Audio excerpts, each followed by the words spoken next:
Halo, kali ini pengen coba bikin video, khususnya untuk teman-teman yang di Ternate dan di Maluku Utara mungkin yang ada yang sudah request untuk video ini. Jadi sebelumnya perkenalkan, saya Fitra, saya alumni LPDP untuk master program, dan alhamdulillah di em, kali ini di batch kedua tahun 2025 saya alhamdulillah lolos untuk beasiswa program doktoral luar negeri di program beasiswa afirmasi.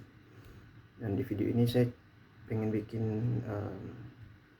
review singkat mengenai esai yang sudah saya tulis kemarin ketika mengikuti batch 1 maupun batch 2 sesuai dengan request khusus untuk teman-teman di Maluku Utara, di Ternate. Tapi kalaupun ada di luar Ternate silakan diminta tolong, kalau memang bermanfaat bisa di-share. Jadi saya backgroundnya tuh di sustainable construction dan juga sustainable operation, dengan fokus disertasi ke salah satu fasilitas dengan perhitungan life cycle assessment.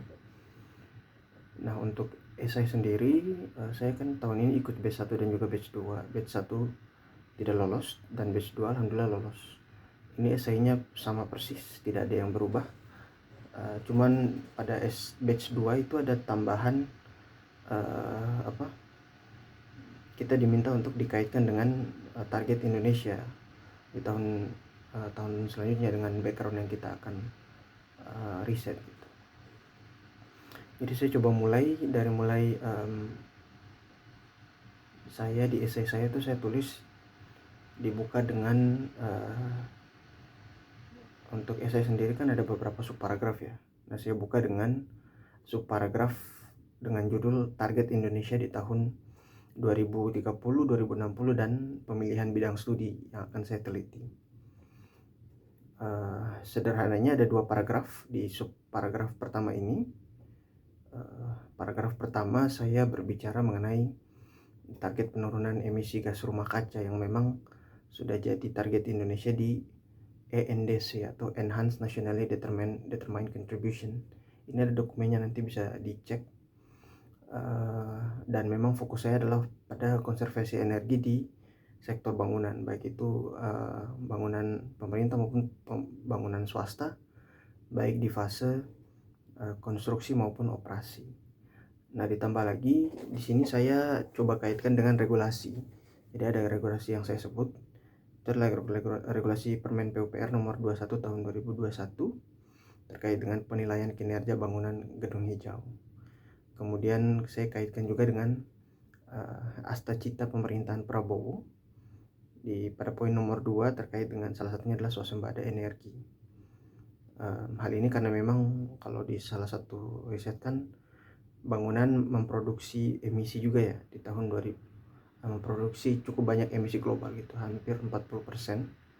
Nah, ini akan saya teliti gitu, dan akan saya coba bawa konteks ke Indonesia Timur untuk diteliti. Kemudian paragraf kedua itu lebih ke penekanan kenapa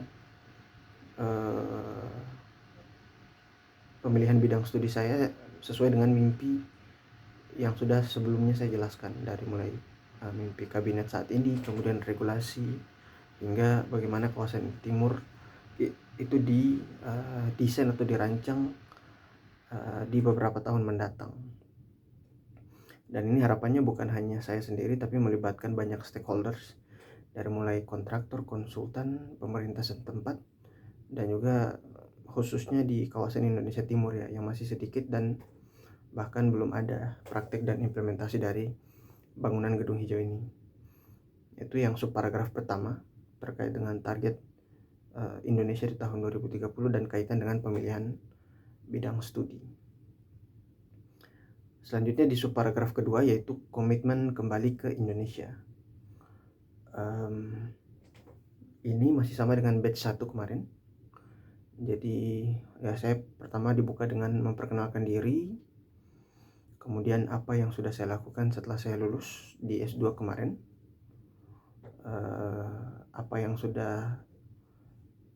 program apa yang sudah saya lakukan, kemudian seminar dan webinar yang sudah saya ikuti setelah balik ke Indonesia ya, dan apa saja gitu. Jadi mulai saya kan kebetulan arsitek juga, ikut ikatan arsitek Indonesia juga, jadi sudah ada beberapa program yang saya ikuti, dan untuk praktisi bangunan hijau juga sama. Saya jelaskan terkait dengan sertifikasi yang sudah saya dapat, dan saya state di sini di komitmen kembali ke Indonesia bahwa komitmen saya akan tetap sama setelah program doktoral nanti. Jadi di sini saya coba jelaskan komitmen ini dalam 3 komitmen, yaitu komitmen keprofesian, komitmen keilmiahan, dan komitmen terhadap pengabdian masyarakat dan negara. Jadi saya bagi paragrafnya menjadi 3 setelahnya: keprofesian, keilmiahan, dan pengabdian masyarakat dan negara. Dimulai dari komitmen keprofesian.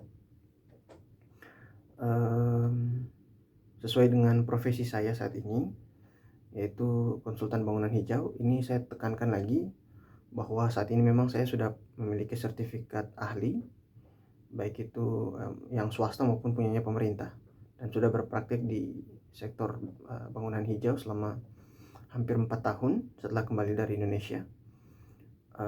Kemudian juga sudah membantu banyak klien. Di sini saya state juga membantu komunitas juga, ada seminar dan workshop perusahaan-perusahaan. Kemudian dari program doktoral nanti saya akan penekanannya pada life cycle assessment dan life cycle cost analysis, khusus untuk sebuah fasilitas secara spesifik ya. Saya tidak sebut, saya belum mau sebut nama fasilitasnya, tapi adalah satu fasilitas yang akan saya teliti dengan metode tersebut. Jadi di paragraf terkait dengan komitmen keprofesian ini masih sama, dan tentunya saya state ini akan membantu Indonesia di tahun 2030 dan tahun 2060, di mana ada target pengurangan net zero carbon yang diimpikan di tahun tersebut. Kemudian untuk paragraf selanjutnya, yaitu kalau tadi komitmen keprofesian, nah ini selanjutnya adalah komitmen keilmiahan. Jadi bedakan, ada keprofesian, ini ada keilmiahan. Nah ini karena yang background saya di S2 maupun S3 ini adalah bahasanya interdisiplin di dalam ilmu sains dan teknologi bangunan hijau. Jadi saya bilang komitmen saya adalah saya masih akan tetap menjadi dosen praktisi, yang mana saat ini juga sebenarnya saya alhamdulillah sudah di tahun kedua diamanahkan untuk menjadi dosen praktisi juga di salah satu universitas. Ini akan saya coba lakukan lagi setelah lulus dari S3 nanti, dengan fokus pada bangunan ramah lingkungan. Kemudian karena ini berbicara keilmiahan, saya memang tidak ada publikasi ilmiah setelah lulus. Tidak ada publikasi ilmiah baik ketika sekolah dulu, karena saya cuma by course, dan juga setelah lulus.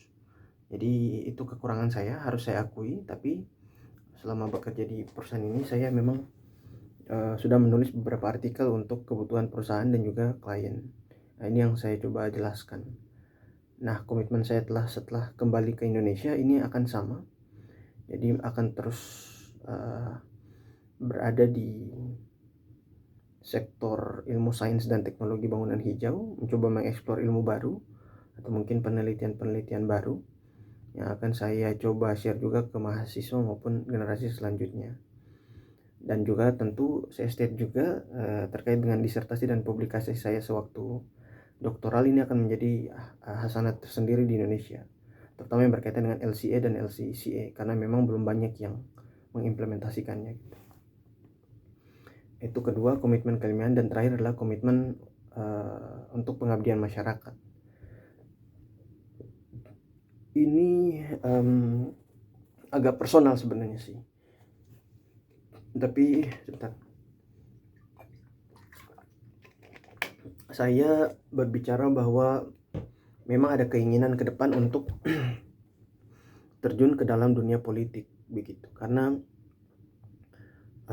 saya percaya bahwa kalau di Indonesia nih akan lebih jelas lagi kalau misalnya kita jadiin regulasi dari apa yang sudah saya teliti, dan salah satunya adalah masuk ke legislasi gitu, ke menjadi anggota DPR. Itu yang saya state di pengabdian masyarakat.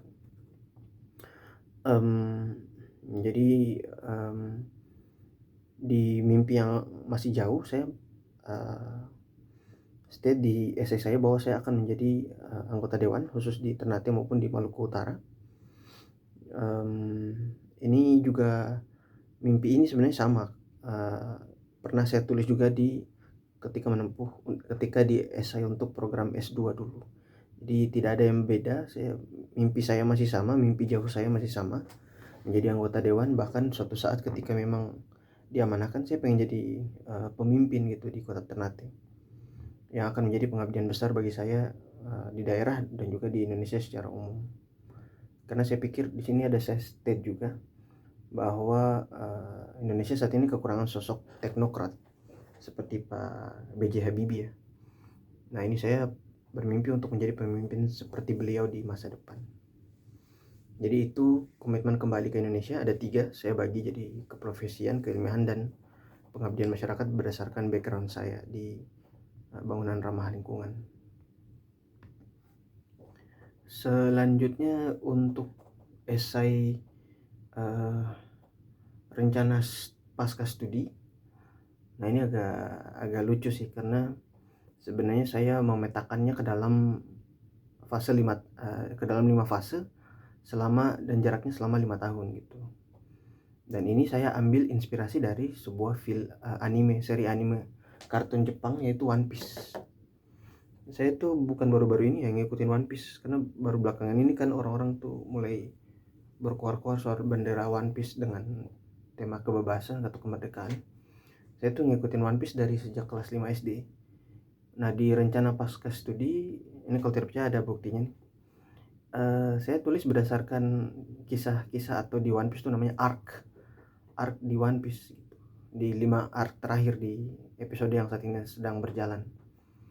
Jadi saya petakan dari mulai kelulusan sampai tahun 2030, saya namakan sesuai dengan nama arc di One Piece, yaitu Sabaudi. Kemudian setelah itu 2000, di fase kedua 2030 sampai 2035 juga saya namakan sesuai dengan nama arc di One Piece, di mana tujuan saya sudah lebih matang lagi di tahun ini, di mana saya sudah kembali ke Indonesia. Kalau sebelumnya tuh mungkin masih memperkuat networking dulu. Nah, di tahun 2030 sampai 2035 saya bikin sesuatu terkait dengan sustainability. Kemudian di tahun 2035 sampai 2040 fase 3 saya udah mulai belajar politik sambil terjun ke anggota dewan, berharap bisa diamanahkan gitu ya. Dan ada fase keempat 2040 sampai 2045. Ini saya mungkin akan berada di tantangan terbesar karena yaitu pengen naik ke tingkatan politik selanjutnya. Dan terakhir adalah Elbaf tahun 2045 sampai 2060, dimana kalau di seri One Piece yang saat ini akan masuk tahun 2026 itu bercerita tentang mereka ke dunianya raksasa gitu. Nah, jadi saya analogikan di tahun 2045 sampai 2060 tantangan saya jauh lebih besar lagi seperti raksasa-raksasa ini. Itu secara analoginya sih. Jadi saya bermain dengan analogi dan apa yang akan saya proyeksikan ke depan terkait dengan karir maupun pendidikan saya setelah lulus dari S3. Yaitu tadi rencana pasca studi, dan subparagraf terakhir adalah rencana kontribusi di Indonesia. Nah, di sini ada 4 paragraf. Jadi saya bilang sebenarnya tidak ada yang berbeda jauh sih dari apa yang telah saya lakukan di 5 tahun terakhir di Indonesia ya, setelah saya lulus S3 nanti. Namun di sini saya lebih spesifik kepada industri, fasilitas yang akan saya teliti, objek fasilitas yang akan saya teliti. Karena memang objek fasilitasnya memang cukup signifikan menyumbang karbon emisi. Jadi di sini saya detailkan terkait dengan karbon emisi dan data-data dan fakta yang memang sudah terjadi di Indonesia gitu. Dan apa yang akan terjadi jika tidak fokus ke sini di tahun 2030 sampai 2060. Kemudian saya jelaskan bahwa disertasi saya ini nanti akan berbicara tentang apa.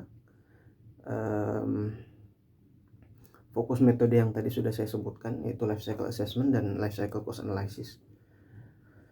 Dan juga saya tidak hanya itu, tapi saya pengen buat platform. Sebelumnya memang sudah ada website ya, walaupun saya tidak ada publikasi ilmiah, tapi saya dibuatkan sama dosen saya, hasil dari kerjaan saya dan juga teman-teman di waktu kuliah S2 dulu. Jadi ada websitenya.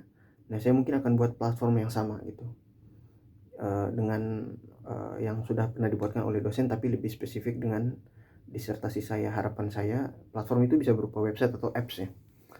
Harapan saya bisa digunakan oleh orang Indonesia khusus untuk tingkatan level dummy maupun tingkatan kelas menengah yang sudah agak lebih paham mengenai ini. Dan kemudian tenaga berkaitan dengan dunia profesional juga, karena saya kedepannya berpikir bahwa akan membuat perusahaan. Jadi ini jadi langkah awal saya sih untuk bikin perusahaan dan juga kolaborasi untuk baik rekan-rekan yang ada di Ternate maupun di pusat di Jakarta saat ini. Dan jika memang Ternate membutuhkan, maka saya tuh stay di sini, saya bersedia menjadi tenaga konsultan gitu, yang mungkin tidak harus dibayar mahal gitu, atau bahkan secara gratis tanpa dibayar. Ya kemudian fokus saya juga untuk mengembangkan komunitas, terutama di kota Ternate yang memang masih minim, dan Indonesia Timur secara keseluruhan. Di sini saya juga bermain proyeksi sih. Ada kalimat terakhir saya bilang bahwa Halmahera tuh akan jadi ladang dari fasilitas yang akan saya teliti ini di 10-20 tahun ke depan gitu, karena banyaknya potensi energi yang bisa didapat. Baik, itu mungkin singkat dari saya terkait dengan esai saya selama yang saya tulis di batch 1 maupun batch 2 LPDP. Sama, tidak banyak berubah, hanya tadi ada tambahan kaitkan dengan bidang yang akan diteliti karena memang permintaan di batch 2 seperti itu. Ya harapannya ini bisa membantu teman-teman.